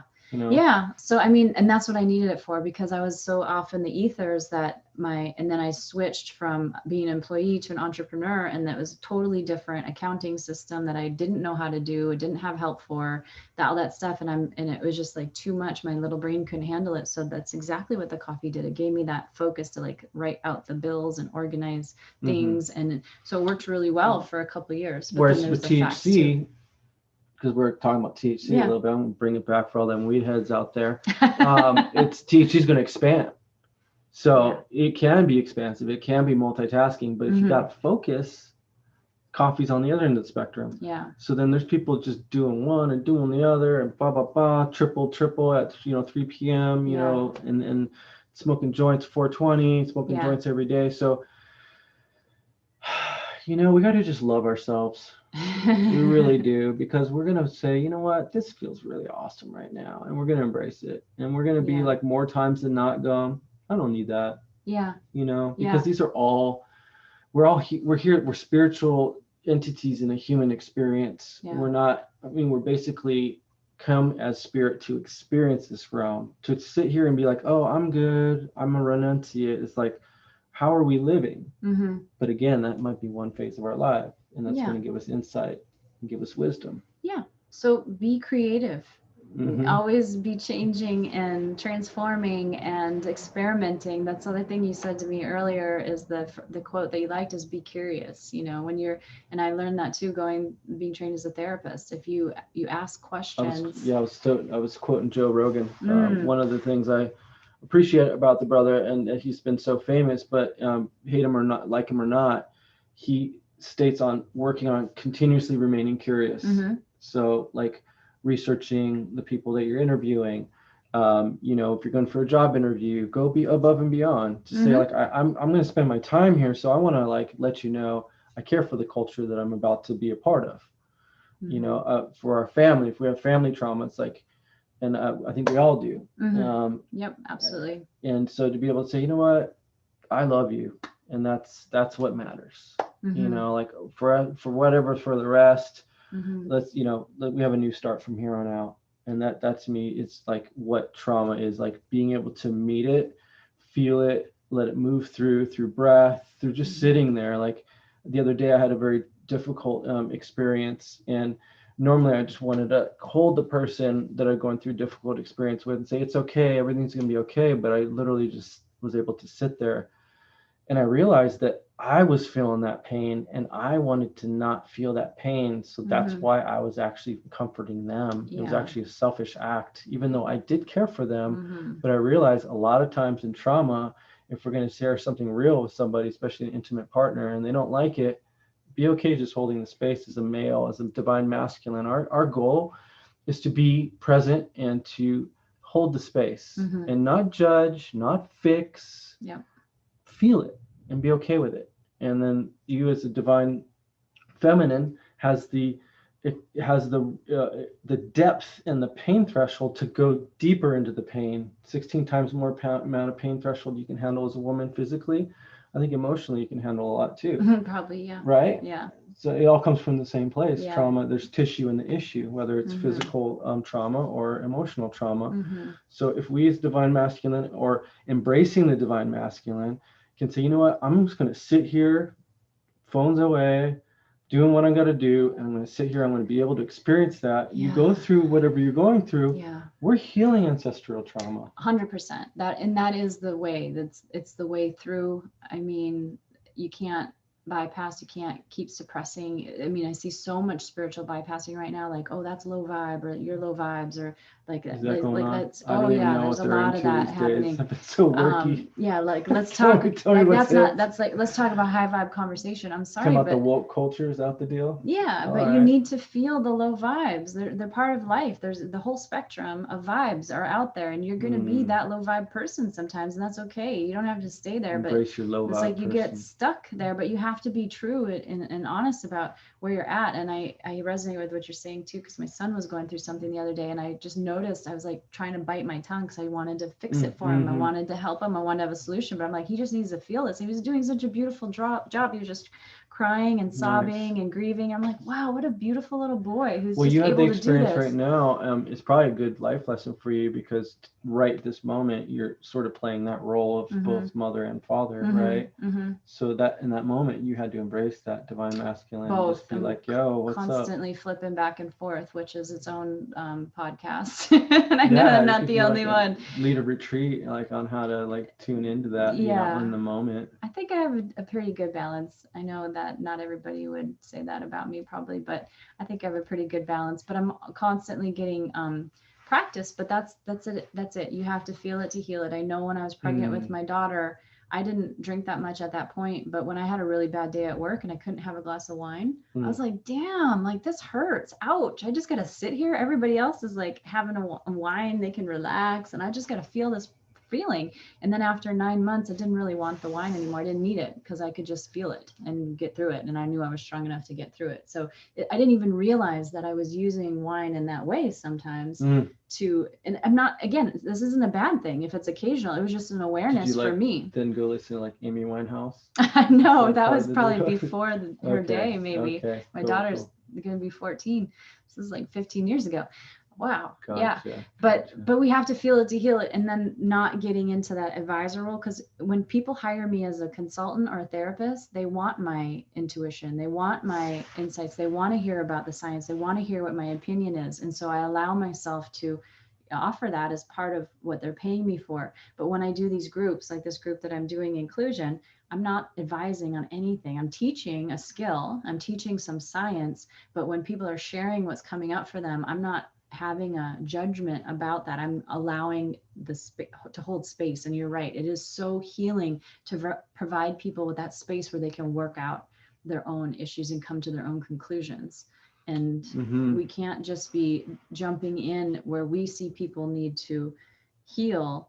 And for me, it's so hard because that's my role in some times, and then sometimes, you know, it's not. Well, it sounds like that class you're participating in or leading in September is a really fundamental foundational tool. 100%. Like the co-active coaching model, being able to create a different experience to kind of really not undermine, but to go deeper underneath the roots of the issue. I think that's another tool and a tactic. And I think we need to remain curious. Like Jerry Garcia says, life's about having as much fun as possible. Stay creative, like Prince says. Stay creative and seek out, create. Yeah, he says create. Always be creating something. Okay. And then also find your community, whether it's your neighbors. One tool I use is C's. C's, yeah. Curious, creative, and community. Awesome. So like curious, create, community. One thing or a couple things I do is I'll look on Meetup. If I move to a new area, find out people that are like, you know, curious moms or outdoor yoga, or, you know, state of the world, creative discussions, or, you know, basically that's one way to do it. If we don't know, because a lot of times recently I've talked with some people at a retreat I just co-created. and they're like, well, I don't know where to go. Like, I'm gonna, like, there was this kind of tension because they got all this opening and all this feeling and insight. And, you know, by the way, do go to retreats if you can afford the time. And really, it's a really great way to get to know people. But their whole thing was like, what do we do when we get home? And I'm like, okay, meetup group, stay in touch with us through the Facebook groups, get outside, go somewhere where you normally wouldn't. Like, we need to push ourselves to get out, right? Yeah. If we're going to find a partner, or we're going to find a good dance partner, or a good like basketball like friend, or you know, like, move your body. Try to get out there. Yeah. Yeah, move your body. I'm not very good at that, to be honest. To move your body? Well, that too. Well, no, no, I do. I love to move my body. Yeah, I love dance and volleyball. Yeah, we were doing for sure. That. No, I love to move my body. I'm a Taurus, but it's the first thing that goes when I'm under stress, or my nutrition always is like on point. But a lot of us want to go into hiding. A lot of us want to go shell out, and then there's a point where we can allow ourselves to, and then we just need to like set a boundary for ourselves, or have an accountability friend or partner. And a lot of us do have a person that's like, hey, what's been going on? You haven't shown up for this, or are you okay? Oh yeah, I've always got people checking in on me. I appreciate that, because I don't reach out. I do sometimes, but I'm more of a responder than an initiator. So I appreciate when people check up on me. But I am getting out this weekend. But yeah, I like what I'm getting out. I'm going to LA. Tools. We got to trick this thing. Again, it's done the same amount of trainings, the same amount of degrees. Yeah. And whether it's the devil or the ego or whatever you want to call it, we have to find a healthy balance. There's no getting rid of things at times. Yeah. We can only mitigate them, transmute them, dissipate them, and then we'll have that as fuel to be stronger people. And you know, that community piece is our resilience. It is our immunity. Dr. Mark Hyman says community is immunity. And that's why with inclusion, I am doing a year-long program. We keep meeting after the 12 weeks so that we can continue to cultivate that community and then bring others in to do that as well. And another thing to mention community is connection. You talked about Dr. Gabor Mate or Mate or whatever. Maybe we'll meet him one day. He does ceremonies, and I think we need to go. Yeah, I would love that. I would love to. It's incredible. He does psychedelic assisted psychotherapy. Yeah, like ceremonies, right? He participates in ayahuasca ones, but he's also a part of, I believe, overseeing and seeing the efficacy of ketamine therapy.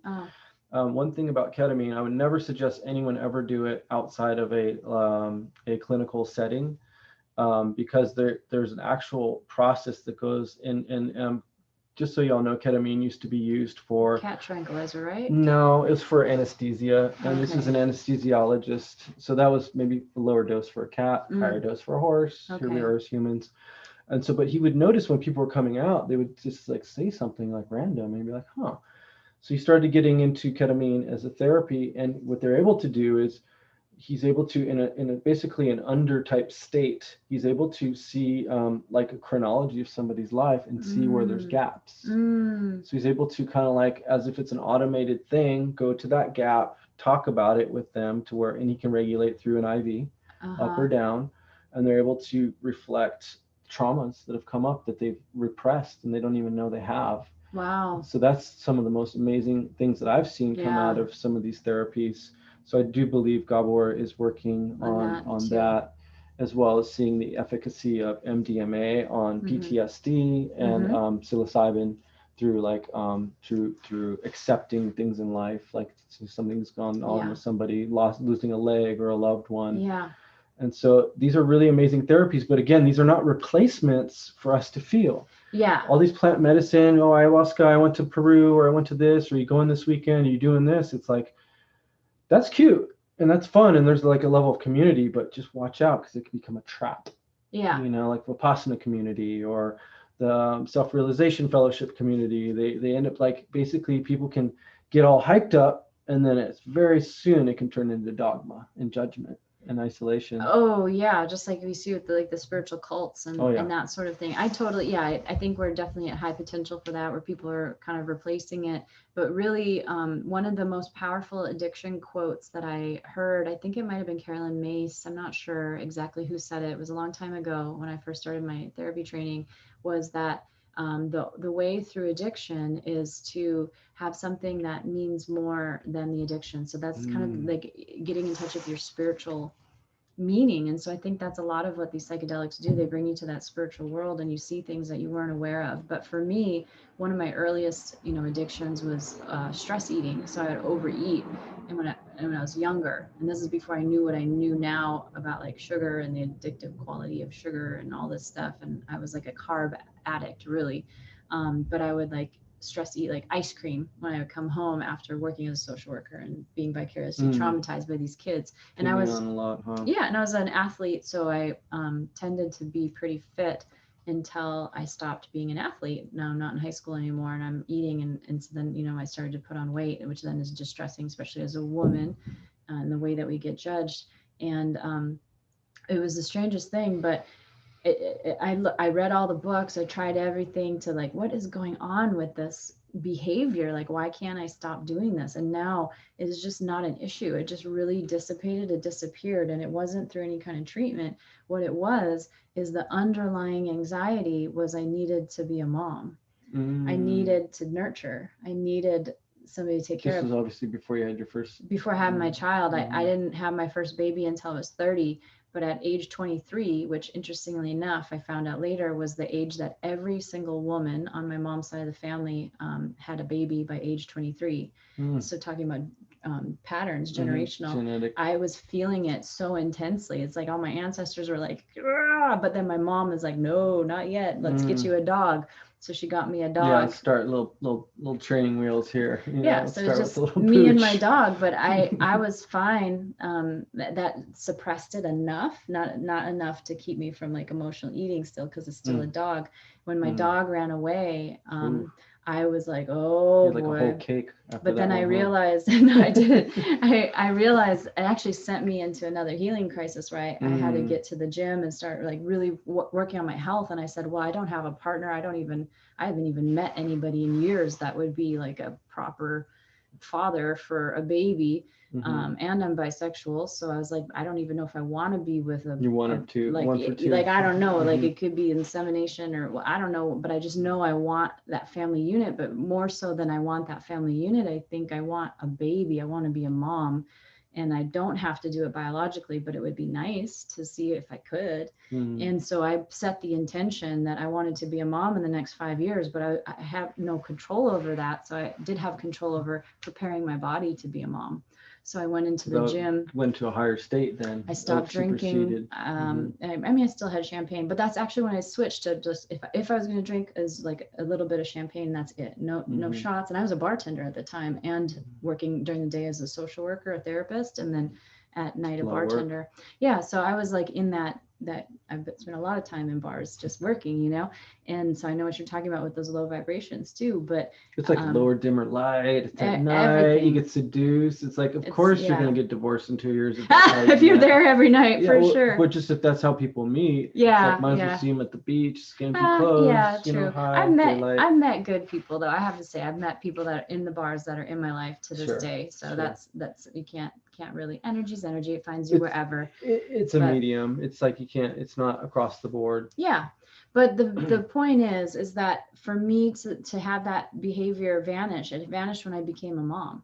But I also think the process of pregnancy and birth was a rite of passage. It was a very transformational experience. But when I had that nurturing, which is, I feel like is my life purpose here. And if you look at my astrologer would tell you the same thing. It's really to nurture. And I want to like nurture the whole world, even not just my babies, but it's like I had to have some babies to take care of so that I wouldn't be like a pathological nurturer and, trying to like get in everybody's business probably and be over like smothering, probably. But I was volunteering at Boys and Girls Club. I was a big sister. I was doing all this, cool. Like I was doing all this stuff to try to like bring out that mom. And really what I needed to do is just be a mom. And I'm not a housewife. I am, but not full time. I am because it's me, but I have to take care of everything. But I need more than that is what I'm saying. I'm in touch with my purpose. I'm highly educated. I have no regrets about my 3 degrees and all the time and money I've spent. And I really feel like I'm here to do that too. But it's combining both of them. We haven't really been answering any comments, but hi, Bella. What's up, Josh? What's up, Anna? Anna? Yeah, just because we could easily get sidetracked, just the two of us. Oh yeah, I thought we were just getting started. Just now I know how to do getting these 4-hour podcasts. Theo Oh my and Joe. gosh, I told you we would go longer than an hour. It's been almost 2. But this will be here on my YouTube channel for anyone that's tuned in. We've just bounced around to a lot of different topics, but the main topic that motivated this was trauma and THC, to talk about some of the ways that THC interacts with trauma and trauma interacts with THC. And it's a good topic because it's trendy, you know. It is trendy. It's trendy, and it's like something we need to look at. And because it kept coming up in my It kept coming up, life. and like if we got deeper, then like the next episode, it would probably be sugar. Yeah, I mean, so embedded in our lives. Oh, totally. And like in nature, you don't get a whole lot of sugar. And if an animal gets to sugar, they eat it like going on a frenzy. Well, yeah, because what I heard is, or read, was because the berries are only around in the late summer. And so that's when they're the ripest and they have the most sugar and sweetness. So we're primed to like want to like get as much as we can to get those antioxidants to last.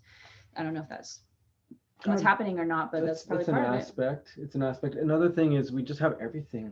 We're just like if you look at like 2000, I mean, I don't know, history, like we always think of like the Western approach, but like, you know, living in castles without sewage and all that kind of stuff.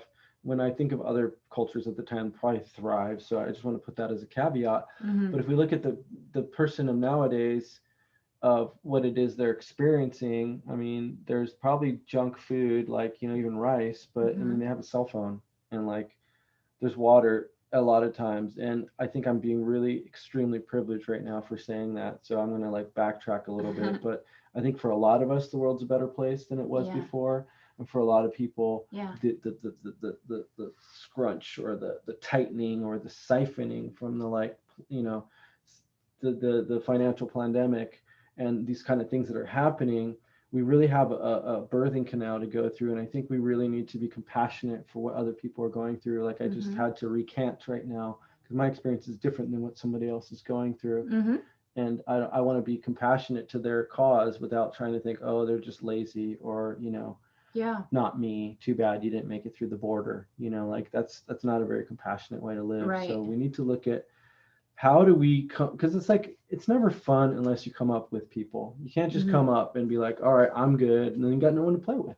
Yeah, for sure. We rise together, absolutely. And that helps us through our trauma, right? Yeah, absolutely. And that's that community. So if you take away anything from this video, I hope it's to be self-aware and build community, be creative, be curious.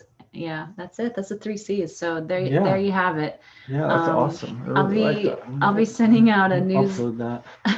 Yeah, I like it. We'll love to trademark it before somebody takes it. Don't take it. Just make it happen. And if you are interested in retreats, Atomm is doing some amazing retreat collaborations. So get in touch with him. Yeah, we're the way we keep in touch. There's a couple things in the mix right now. I'm working on the website for the retreat. Basically, it's life coach people that have their clients, and then we run through medicine retreats. So psilocybin, wachuma, ayahuasca, and I've been able to be fortunate enough to provide food for everybody. So organic, gluten-free, soy-free, creative, tasty, fun, but light fare, to help prep the body and to just really have an amazing experience in time. And I think it's important for people to know that this is also led by a physician.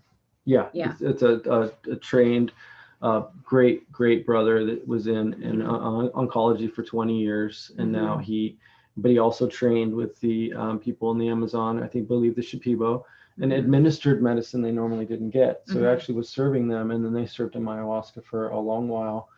And so I just feel so fortunate to be able to do that. We just had our first successful one 3 weeks ago. It's really incredible. A lot of work, but well worth it. And so we're going to be doing more and more of that. Yeah, and that actually works in very much harmony with what I'm offering, which is this year-long program to heal trauma, because it is community building, but it's more measured little doses rather than that big, that big experience. It's still a transformation, absolutely, but a little bit. Little bite-sized pieces more consistently. So if you're interested in inclusion, it's on my website, natashaedwina.com. You'll see the page under groups. I think it's under groups. And you can register to get on the waiting list and hold your spot. And it's not sold out, by the way. It's just I haven't opened the doors officially to it yet. So you want to grab a spot, and that'll be there. But I'd love for you to subscribe to my newsletter as well while you're there at natashaedwina.com, because I'm getting better at keeping in touch and bringing. I've decided to bring you lots of content and information, education, because there's a lot up here. That's why I don't smoke weed. We already realized that. You're already too much. high. There's like you so don't much. Need it. Like it's already there. You're already there. So now I gotta let that out and share my knowledge Yeah. with the people and all the things. So much intake all these years. Now I'm outputting. So yeah, you just need to get on my newsletter. Some squats. Some squats. Yeah, squats. little chair against the wall. Just hold it for. I 2 do minutes. need that too. Yeah, it helps. It helps. But it's great is that you're unique. You have your own story, your own experience, and we really appreciate everybody hearing what you went through. And thank you. We the peoples. We the peoples. In my head. In your head. Well, and when you're ready, I would love to hear more of your story too. And all of the, I know you I want to show some how to. I want to show you some recipes or some techniques to make your life more improved. Yeah. So we'll work on that next time. Atomm will be back. We'll just say that. I'm on hiatus from Goddess Vibrations right now. So this is just a general YouTube show. And we've been wanting to reconvene and get together and talk about all the things. So tell us we talked before. Is it on your site? Yeah, it was on Goddess Vibrations. It was how to be a good gardener. I was a goddess at that time. Cool. You were one of the divine masculines showing up in service to the divine feminine, which my show is about, honoring the divine feminine and spiritual sexual empowerment. So we were talking about being a gardener. So how do you come and nurture the soil rather than just picking the fruits and bouncing? So that was the metaphor. You got to pick your carrot and you get to eat it too, is what you're saying. You grow your carrot. You get to grow your carrot, pick it, and then eat it too. Yeah. So you have to nurture your divine feminine. She's going to feed you abundantly if you you till the soil and you water it and all of that stuff. So that was the topic. But we'll be back on the air. I think coming back August 23rd. I think is the date, 23rd or 24th. I have to look. So that show will be coming back with lots of exciting topics, and we're probably going to have some guests too, where we have people can join in with us and we can do some practice coaching right there in the moment and answer questions. Cool. So it's almost like live coaching to create more value for folks. So if you're into that sort of thing, definitely come back and see us for season 2. It's been a lot of fun. But anyway, thank you for everybody who joined live and even stuck around. A few people came in, came out. Thank you for commenting. We will see you soon. Actually, I am doing another episode next Tuesday with Steph Zito. We're going to be talking about energy medicine and microcurrent devices as a way to heal. I know we already tapped into some energy medicine stuff. That Please do. Awesome. So if you're interested in learning a heck of a lot of stuff about energy medicine for healing, that's what we're going to be focusing on next Tuesday. Sweet. Tuesday. All right. Thank love you all. Thank you so much. Thank you. I really appreciate you for being here. I feel so appreciated. Oh, thank you. Good. The love is flowing. Yes, ma'am. All right. Bye, everyone.